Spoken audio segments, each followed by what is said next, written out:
because people will then target toward a date. And there are people out there now that are saying, oh, it's right around the corner, at any moment now. Why won't the aliens save us? Yeah. We need to save ourselves. This was a quid pro quo for them to get certain information from that Kaela showed me. I demanded certain information back, and actually it was information concerning the time travel issue, because they were still trying to be, they were still reticent about informing me as to what the real nature of the situation was. As late as 2001, the Looking Glass shows probabilities, or has shown probabilities. The cube would react with the people present. So there was an alteration, if you will, over what you were seeing from it.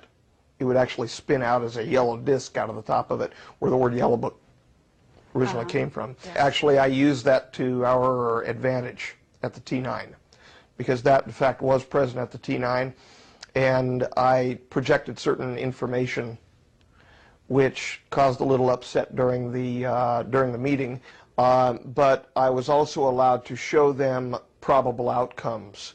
So in fact, the Yellow Book, the cube, was used for that purpose. Shockingly, they happened to see themselves standing on the bones of their own families and things like that in the vision, and they ultimately decided to remove Lotus as well as certain abductions from the Tau 9 Treaty. They were handing this cube around from country to country to the elitists in the countries to look into their own futures so that they could pick the best paths for themselves. And I'm happy to pass along the information. I'm honored to pass along the information that I understand that the Yellow Book is no longer accessible. I will say this to everybody, whomever took it, it's in safe hands and it won't be used to harm humanity. How would you like to start? What's the best place to start as far as Stargates are concerned? I've got a list of questions here in front of me, submitted by you two, all 30 of them. And, oh, I'm sorry, I shouldn't have mentioned the number. No. They are decommissioned. They are separated into their three components. There's a projection component, a ring component, and also a barrel component to both the Stargate devices as well as the Looking Glass device. The Stargates also have field posts, and again, I'm not a physicist, so I wouldn't be the appropriate one to make comment as to how they work. But there were field posts that were positioned around the actual gates, and they have been stored, I guess. I'm not certain what happened to the field components, but of the three components, they've actually been decommissioned, and liaisons to the European Union, the United Nations, and NATO are actually in possession of them, and there is no one group which has the other one of the other two components. Well, okay, so everybody's staring at everybody, and they're not. They can't put the equipment together because everybody is mutually dependent and looking questioningly at everybody else. So everybody is literally protecting everybody else. Of the actual base operating equipment, there are three components to it, which is a projection device of some sort, a barrel, and a set of rings, electromagnetic rings. Are we able to know how many man-made Stargates there were on the planet? No. I'm not going to comment as to the total. I will say that there was over 50. Really? Yeah. Wow. In different countries of the world? Yes. Okay, and these are man-made? Yes. Okay, so, and natural Stargates? Well, see, it's not a Stargate. It's a device which accesses. Okay. Which accesses a portal, a wormhole, or access a natural, in other words, the man-made device accesses a natural Stargate. It draws off from a natural ERB, an Einstein-Rosen bridge. Okay. It accesses it and somehow works, from what I understand, not in parallel, but almost like piggybacks on the energy of the natural Stargate. Yeah. Okay. So, in other words, if there were 50 man-made devices accessing, they would be accessing a corresponding 50 natural energy vortexes. That I don't know. There's a possibility, in fact, that when the Looking Glass was operated, they were usually worked in tandem. it required a second looking glass to be turned on at the same time to get acoustics through. So unless a second one was turned on, which was operated at one of the places where Will House had been, he saw the second node location, as opposed to the first node being over at the Papoose facility. Two pieces of equipment, two looking glasses, were required to be turned on at the same time to be able to hear acoustics or sound, if you will, from whatever the people were watching, but to go to piggyback in tandem with the visual response of the equipment. That it required two to be turned on to hear anything. And then both sides could hear the same thing. So I suppose both of the looking glasses being tuned to the same thing was accessing the same tunnel, if you will, to the information. Okay, yeah, that's what I was wondering. Okay, so the looking glass has an ability to show one the future, but a Stargate or or equipment that accesses a Stargate or wormhole is for time travel, right? We're talking about two different things. Yes. Are they using the same technology? Essentially, yes. The original device was the Stargate device. That was then increased in power, if you will, with the use of these field posts. And how it pumped up the power, how it stabilized it, I don't know. You'd need to speak with a physicist about that. Okay, and however, it increased it enough to where it became a looking glass? Well, or had no. the abilities of a looking glass? No. It would be pumped up in power to stabilize the doorway, if you will, to step through into another location, right. Which, in essence, because distance and time are relative, the same thing. Step two into another time. The looking glass device was a back-engineered Stargate. Okay. So it was actually back-engineered from the original cylinder seal data, which allowed us to produce the Stargate access devices, if you will, what we call the Stargates. It's a back-engineered device, the looking glass is. So the looking glass is a secondary device, and it was coming into its fore in the 60s and 70s. And Will saw one of the first generations of it. From what I understand, a very large piece of equipment. They always get smaller no matter what. I mean, look at what's happened with the computers. Will saw? Oh, yeah. Will House. House saw the original looking glass. He saw one of the original looking glasses demonstrated, and in fact, it's going to be in the DVD that we're getting ready to put out, the actual interview, where he was indicating firing of a bullet, I believe it was, through an object. And there was a time delay where the bullet actually passed through the object, where he saw the bullet past the object, or the projectile, if you will, a rail gun, I believe is what was being, yeah, it was a rail gun that was being used. And then afterward, they saw the impact of the device. So they were already playing with it in the early 70s, early to mid 70s, with dealing with time sequences. Wasn't the original looking glass a back-engineered from alien technology? Yes. Okay, but it also there was information around the cylinder seals that they used as also, and that those cylinder seals also came from an off-world race. Is that not from well, no, the cylinder seals didn't. The information on them did. Came from. Which was maybe the Anunnaki.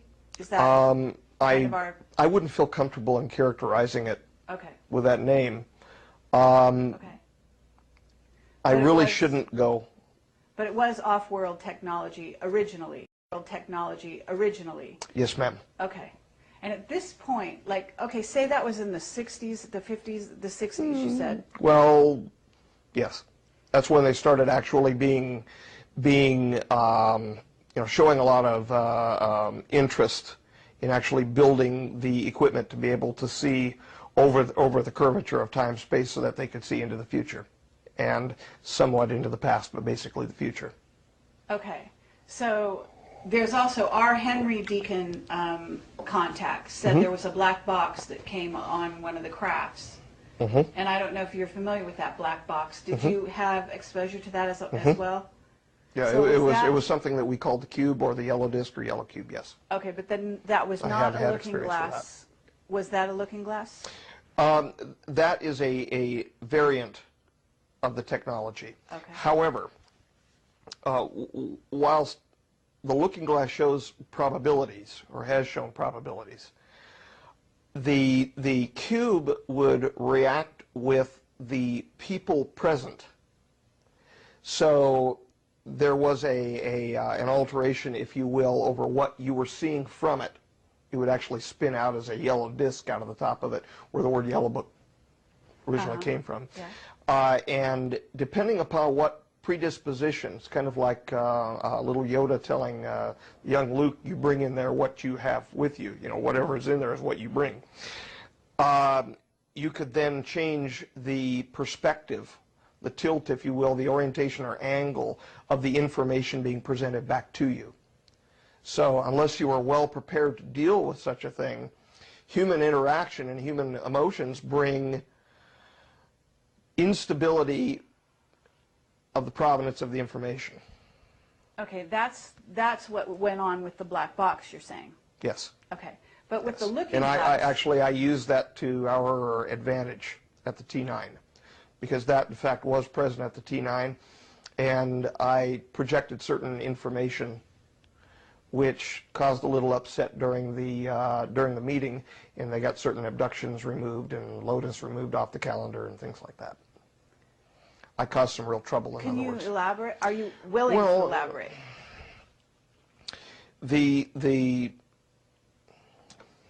Let me sit here and consider what I should and should not.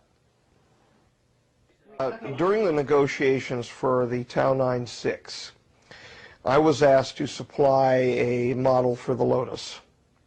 In fact, Marcia and I were both asked because they knew tangentially she was involved. I agreed to do so, which is what you respond when you're a sworn operative. It's yes. Unless there are great objections. I was then taken to the location where the treaty was actually being negotiated. Give a short recitation as to the nature of Lotus. What was happening is the P-45Ks use Lotus. They wanted to use Lotus for the back engineering of their own neurological problem.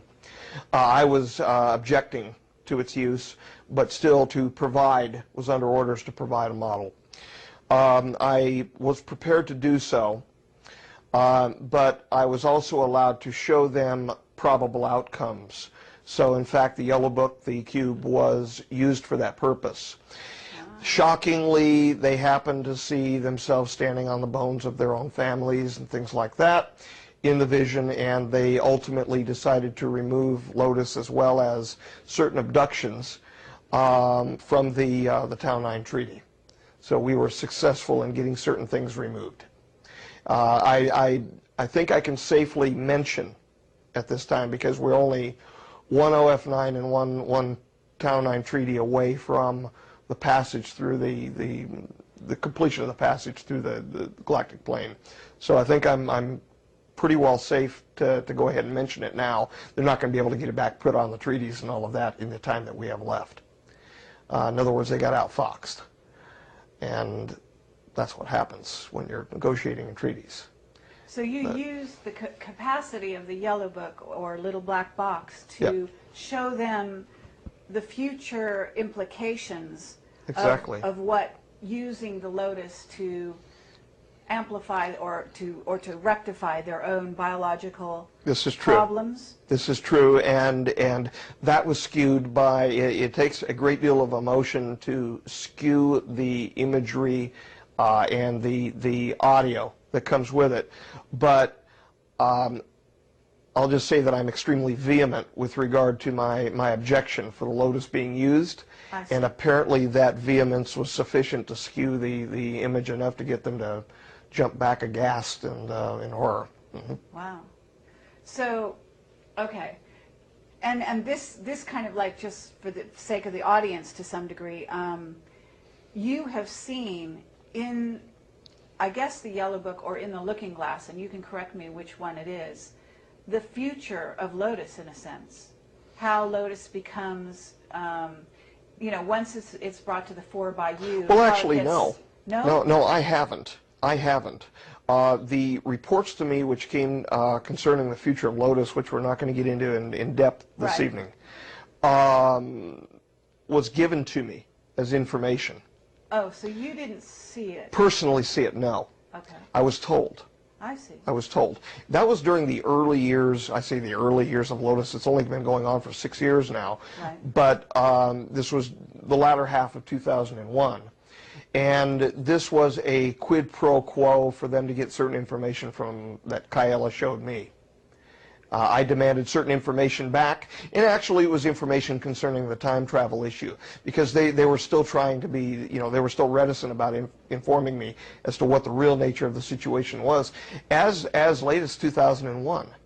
Meaning the real situation was, meaning how much access to Stargate, to time travel that they actually had? Right, the whole treaty system, the situations involving the treaties, their outcomes, the actual potential for both timeline number 1 and timeline number 2 outcomes. In the case that we're in right now, we seem to be in a variant of timeline 1, and that's good. For everything that I've seen and have read and reported to me concerning timeline number 1, it's not happening exactly the way that they figured that it would. But then again, it couldn't, because we've made changes along the way, which diverted us away from timeline number 2. And in so doing, our future, again, I regard our future as something which is pretty much a blank slate. We're writing it for ourselves.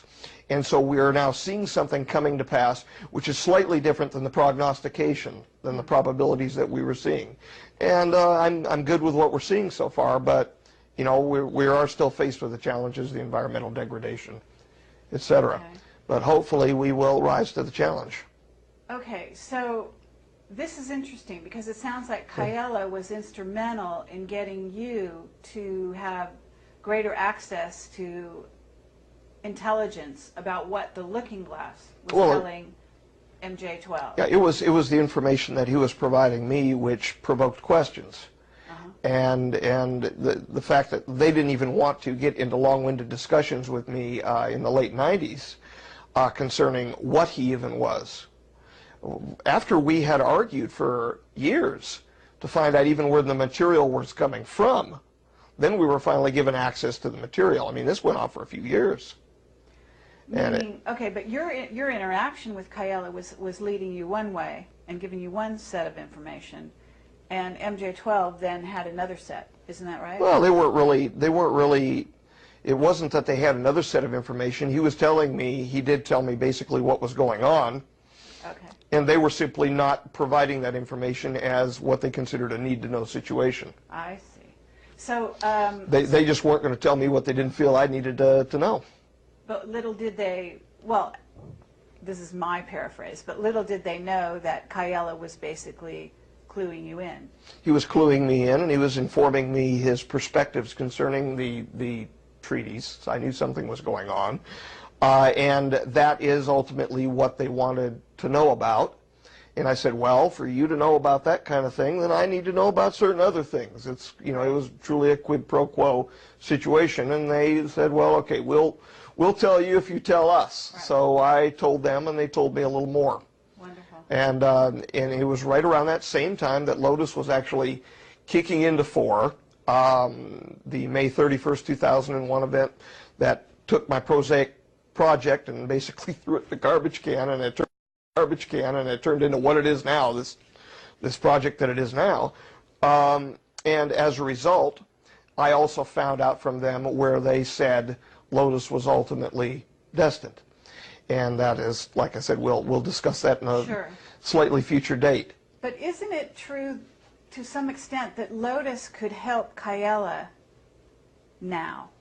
That was the perspective of the P-45 J-rods, and that is not my perspective. I see. So, because I'd make a distinction between Kaela, who's what I understand a P-52, and the P-45. So, but they're on the same They were on the same timeline, the same track, but just separated by 7,000 years. Okay, yeah. so even so, Which is quite a big separation. what we got, so what you're saying is that in a sense, Kayela couldn't get the benefits of Lotus because... Nor did he ask for it. Okay. Nor did he ask for it. And you know, I will say this. This is something that David spoke with David on the phone not that long ago. I'll leave the last name off. I think you know who I'm... Sure, but we can use his name if it's okay with you. Well, sure, David Wilcock. Okay, yeah, because we just interviewed him. Oh, okay, wonderful. Yeah. And he was talking. We were discussing the same thing, which was the box, the cube. And I said, you know, the strange thing happened. I was pro tempore made MJ9 for the 12 as a result of a bet that went on within MJ12. And I got a chance to tap who ended up being the last MJ9 prior to the adjournment. And before tapping her, who was the first female to ever set in the 12, I got a chance to look at certain documents and look through certain archives in Washington, D.C. prior to going across to the continent and meeting with some folks and telling them basically I wasn't interested in their offers. I'm talking about a trip to Brussels. The Illuminati? Yeah. Yeah.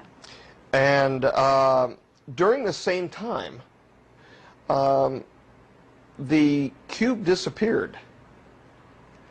And it hasn't been seen since. And it disappeared out of the archives. Of course, I have no idea. I have no idea where the item may be, but I do know this: I'm happy that they can't find it, because what they were doing is they were handing this cube around, and this is a question that Bill had asked, whether there was only one cube.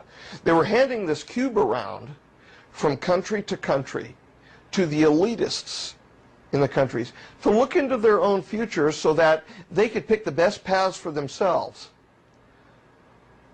Why don't they just live their lives and try to be good people?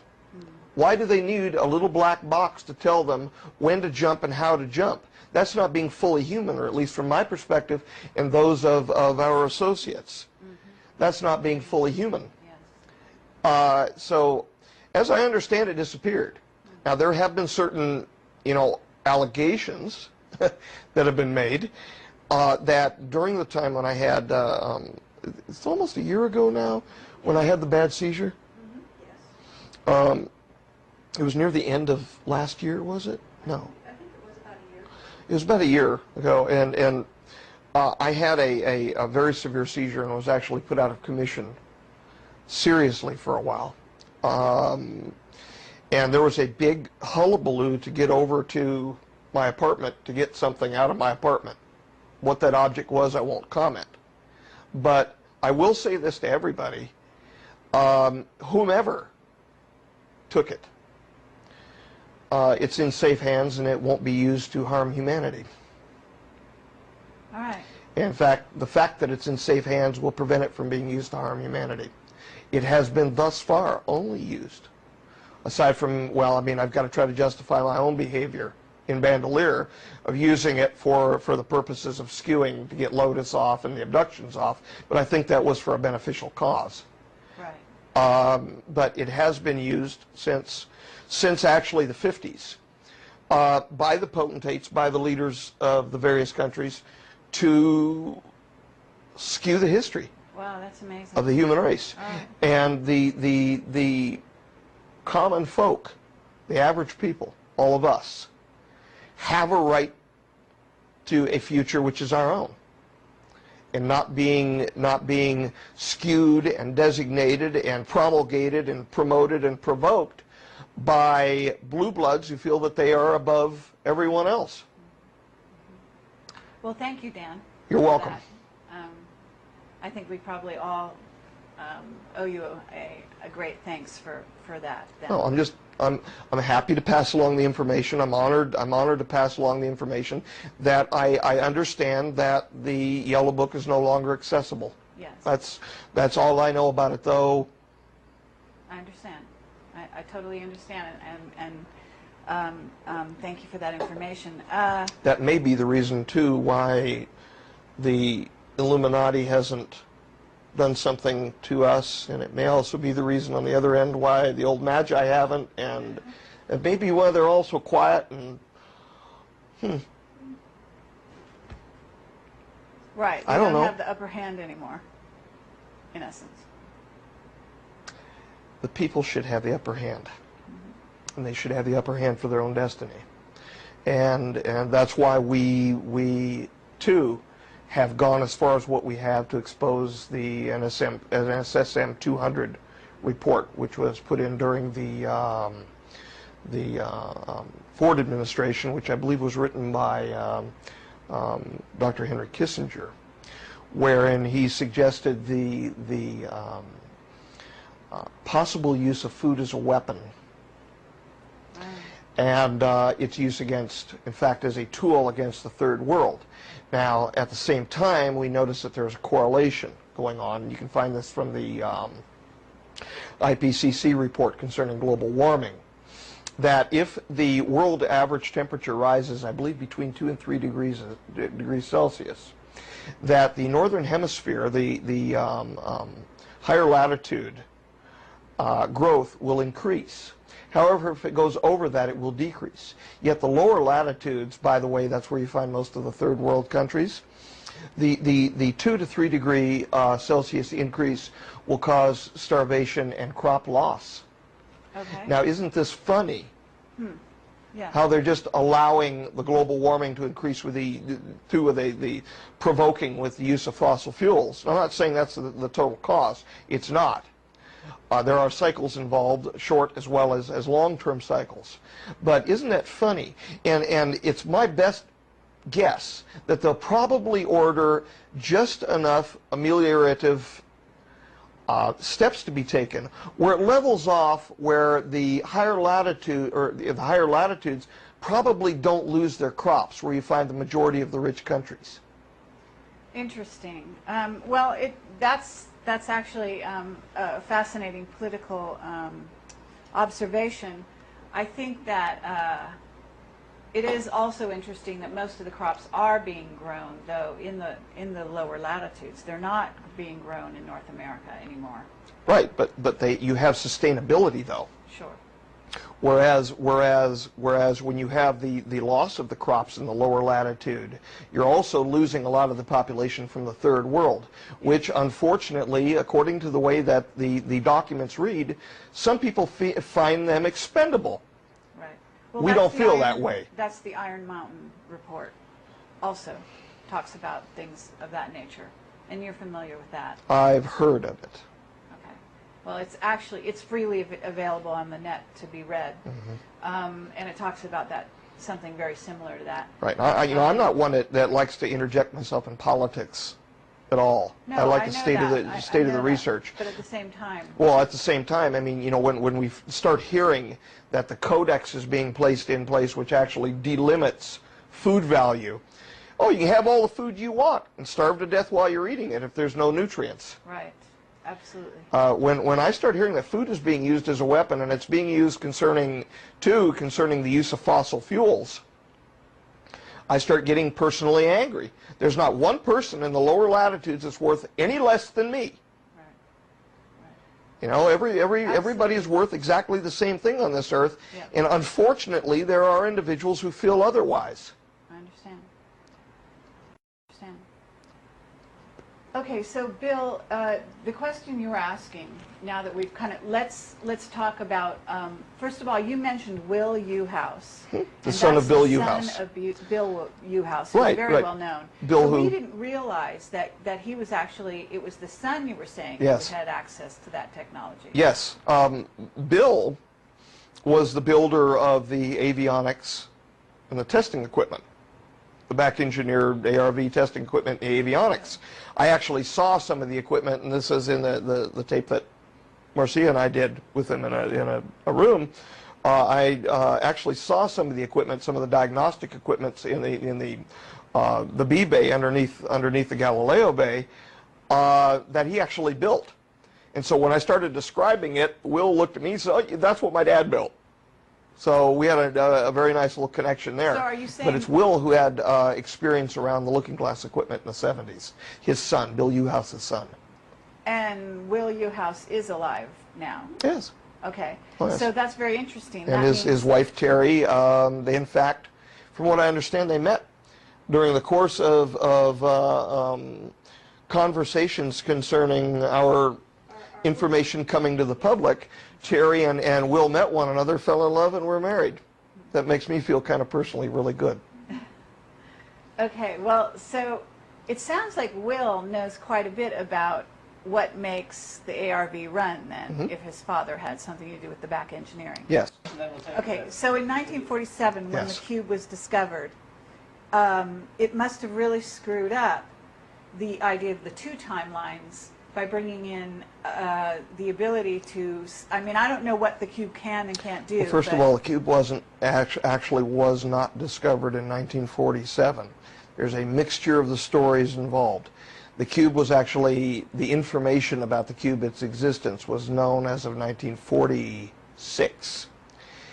It was further discussed in 1947 after a certain crash in midwestern, lower southwestern state, New Mexico, and following which, during the first brokering for treaties by the Orions with Eisenhower, the cube was handed to Eisenhower. It was in fact expected to go to the United Nations authorities, and it was in fact spirited away by the United States military. Okay. They didn't hand it over. So, but the way you're talking about the cube is that it sounds like it connects emotionally with the viewers in a sense. It does, and the fact that it was handed, it was actually Orion technology. Okay. And it was handed over by them in the spirit of goodwill, but a misassessment as to our evolutionary state, our ability to handle the issue and handle the equipment. They felt us more balanced than what we actually were. Okay, well this is, I mean, this opens almost Pandora's box in a sense of United States history. That is Pandora's box. Yes, and I'm not exactly certain what was seen relative to the cube for 9/11. However, the analysis which I was asked to do, of course I've paid the price now that I've actually done it. Again, people don't want to hear the answers that I came up with, but the analysis that I did indicated that certainly there's at minimum a great suspicion concerning the delay of response. And the information that I have directly from one of the former seated members was in fact that we were aware that this was looking glass technology, not the cube. I understand. That we were aware as of the middle 1990s that there would be a coming Islamic extremist war with the United States. We were also aware of certain alternative situations that they used the statistics from the looking glass, from the variability between the different pictures, to show that would be occurring at the same time, another probability at the same time. And from their perspective, that the least of the two consequences was 9/11. I am aware of what the other possible consequence was.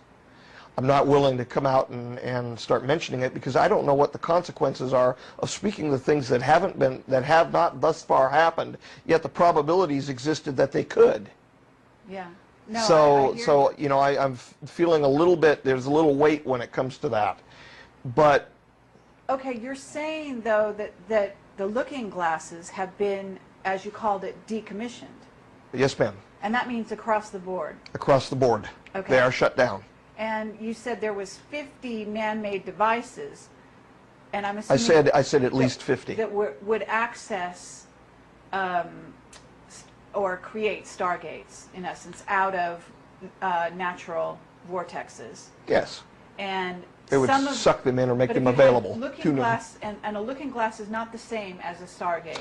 No, a looking glass is a back-engineered form from the original cylinder seal descriptions on how to build the units that they made Stargate. So in essence, you could take a looking glass Yes. unit and make a couple changes to the equipment, Okay. lift it up on an angle, Okay. put field posts around it, and open up a hole to step through. Sure. Okay, but the looking glass can show you the future. So are we saying Future that there probabilities, not the future. Okay, so are we saying there were 50 looking glasses in operation as well? Oh no, there were much less. Okay, much Yeah, we had a basic monopoly over the looking glass, that and India. India brokered early on with Indira, when Indira Gandhi was brokering the Committee of the Majority between the United States and the Soviet Union, because the Soviets were threatening to start their own treaty system up with the extraterrestrials, which would have become untenable. We agreed then to expand MJ-12 from a wholly operated and owned American operation to an international operation, and thus was born the Committee of the Majority between 1963 and 1967. And when that information was brokered, that happened in parallel with, kind of under the table, but in parallel with the United Nations treaties involving things like the Test Ban Treaty and the Outer Space Treaty. And so it was being done at the same time under cover of UN support. The diplomats were going back and forth and brokering the opening up so that the treaty system would be a single treaty system and thus tenable and manageable to hopefully a good outcome. And we'll be knowing within the next few years whether that was successful.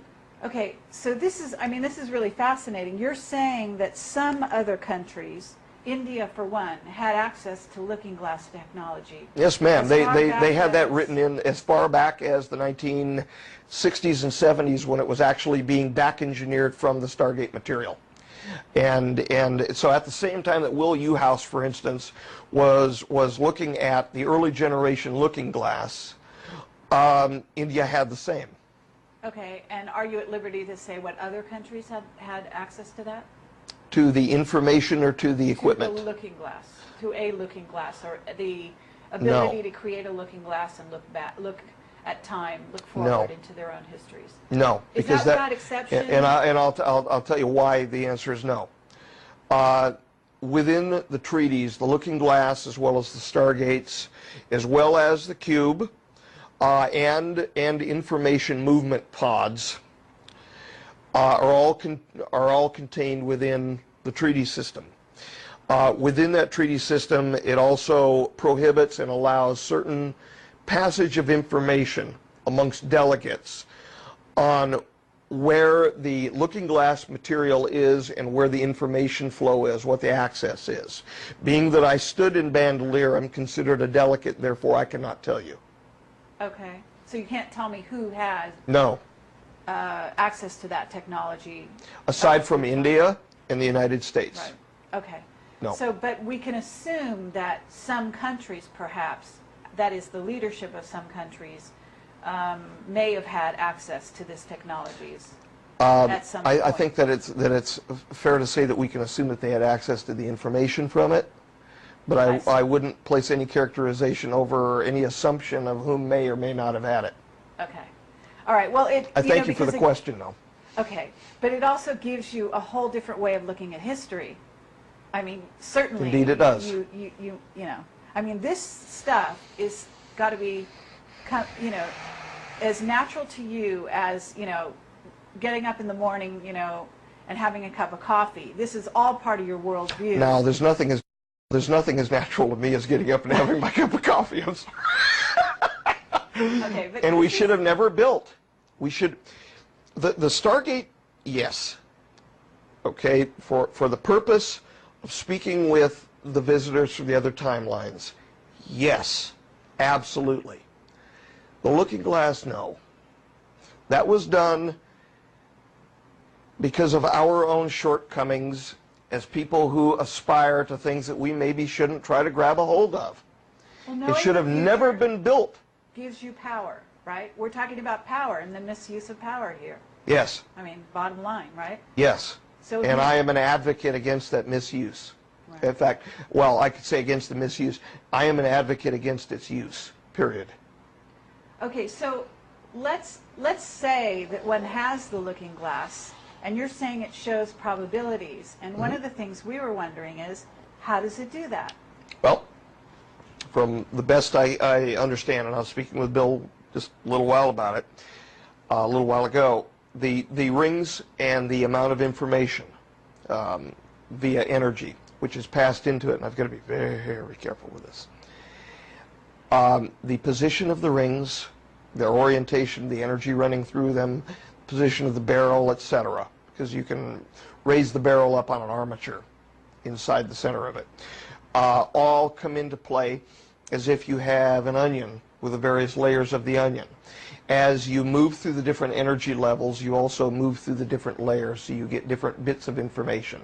Now imagine an almost infinite number of layers overlain in comparison to the positions of the rings, and an almost infinite amount of energy that you can add or subtract.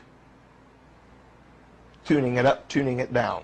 Well, it sounds Instead of going up by 1 hertz or by 2 hertz, maybe by a thousandth of a hertz, up and down. But it sounds like you're working with almost like a kaleidoscope effect. You know, like a kaleidoscope, a real kaleidoscope. The way you would turn and twist and focus, and each time you get a different design, right? Well, right, except Each time the colors are changed. yeah, you get a different design and the colors change, but it's like working with multiple kaleidoscopes, where when you find 2 different probabilities that you would run into, you have 2 kaleidoscopes, and you make a change on one kaleidoscope that may factor or function to a different angular change on another kaleidoscope, so you get 2 separate pictures that you then have that are flashing back and forth. Okay. But yes. Okay, so Best analogy to that. Is there an interface with a computer to get these readouts in terms of probability? Yeah, in fact, there's a deinterlacing system which they used to actually deinterlace the flashing back and forth of the 2 probabilities, or the multiples that they had at certain times when it starts skipping. You could freeze them, right? So you could look at them closer. Well, what they did is they deinterlaced the video, and then reintegrated the video and watched the individual videos then. Yes, yes. And then determined statistically how much time was spent on each video to determine the amount of probability of each event occurring. And they tested that against probabilities in the field and probabilities of future occurrence to get a system which functions scientifically. And that's... Okay, so, well, I'm going to go with that, and I'm going to actually say what they might have been doing is then looking back to see, in other words, if they saw an event in the looking glass, all they had to do was calibrate or look at the different possibilities, see which one happened, and then... That's what they did. As time went on. Absolutely. That's right on. That's right on. Yeah. That is right on the beam. Okay. And you know, some people, So like I said, some people say it's blue smoke and mirrors. But then again, I was told something in 2001 I'm living in right now. Okay. Okay, without going to what it is. Absolutely. And like I said, we'll talk about that in the future. But you know, it's the best scientific equipment that I can imagine for the determining of such a thing. Mm-hmm. But it goes to the old question: just because we have the power to do something, should we? Sure. And I am a 100% advocate. She and I had a more than a small dust-up out at Frenchman Mountain over this very same thing, which actually resulted in me walking alone down Lake Mead back toward Las Vegas, with she and I yelling and screaming at each other along the roadside. They were doing tests out at Frenchman Mountain during the time that the Rosen Bridge was being accessed there, the Einstein-Rosen Bridge, with the equipment. They had the curtains up and all of that business, and up where Metro couldn't see it from the top of the mountain and all of that, and they were accessing there, and there was a mistake and a small explosion out there on the east side of this little what we call the conquistador helmet, and she wanted me to go out there with her to help clean some of the evidence up of it, and she and I got in more of a little dust up because I didn't want anything to do with it, because I don't believe, I'm no Luddite, I mean I'm all for grand technology, but I don't believe in playing with things which actually deal with looking into the future. And there's another issue that was going on at the time, in fact, that the variety of communication which was going on via this equipment from elsewhere, I presume she will still won't admit to me, but I presume that it was from Orion, and it was information, defense-related information on how this type of equipment, how an Einstein-Rosen bridge at a distance could be used to pull information out of a defense computer system. And I don't mean a U.S. defense computer system. And I said, you know what? No. Look, we've got the technology here, we've got the talent, we've got the willpower, and we've got the willing to defend our own country without the use of something involving time technology. I wouldn't want to go up against, for instance, God help us, the Chinese on the ground. But at the same time, I don't fear their country either. I believe that we should be diplomatic with them and have a firm understanding and a respect for one another. But I also don't fear them. And so the use of a technology like that is not honorable to me. Right. Well, it's like knowing how the game plays out means you can play your advantage ahead of time and making sure that eventuality will occur. That's why I was so interested in when I was doing my time with the jobs involving safety and security training and all of that here in Las Vegas, when I was interacting with Marcia and the I, because we were literally on a daily basis talking about that same thing and about the psychology of individuals who come to a table to play a game and who cheat to alter the outcome of the game. And that whole psychology, it's something which I'm not, is not foreign to me. And so that helped, if you will, prime the wick of the explosion between myself and that variety of technology, which actually primed my disagreement with it. Okay, well, I understand what you're saying, and there's a million questions that all of this generates. Oh, I know. I know we don't have all night, but I would like to ask. Yeah, there's 30 of them here. Knowing, but now that I know what I know and what you've at least communicated, you're saying you don't want to use the looking glass for advantage over country to country, but what about country to off-world? No. It shouldn't be used at all. I understand, but all right. But is there something there? I mean, in other words, is this technology something that they are using now to look at our relationships with, because they've been the technology is down. not being used at all right now. Okay, but the reason it's not used now is because of where we're going into the galactic, the plane of the... Yeah. As of about 2017, I would expect probably that all of these little pieces of equipment will probably all get reassembled, yeah. Turned back on. Oh, sure. 2017? That's quite a while. 2016, 2017. Oh, not until then? Probably not. Meaning... I'm figuring that they're probably going to act conservatively on this. That's what all of the people of wisdom have suggested to them. Oh, wow. Is to act conservatively. That, yes, the so-called cycle of catastrophe or season of catastrophe of Falconelli, the time period from, right around 1992 to right around 2012, right around that area, while we will have passed 2012, we really ought to get through the entire cycle, which is about 1980 to about 2016, to feel confident that the interpretation from the timeline from the future about their own catastrophe is not off by a few years. We're talking about 45,000 years or 52,000 years respectively. We have difficulty understanding what happened 2,000 years ago. And we're talking about 50,000 years here. So it's very wise for them to wait. Okay, and you mean the looking glasses are now decommissioned, but also the Stargate technology? Yeah, they're decommissioned, and the Stargates and the looking glasses, I'm sure they're all in their little mothballed containers and all of that, and they have been separated. The three components of each have been separated and moved to different power structures, diplomatic and military authorities in the world. And we're talking about the EU specifically, the UN and NATO. Those are in specific control of one of the three components each. And I cannot comment as to which component is contained by whom. Okay, but you're saying there's no doubt whatsoever that all this technology has been decommissioned. There is no doubt whatsoever when it comes to the looking glasses and when it comes to the Stargate technology that it has been decommissioned.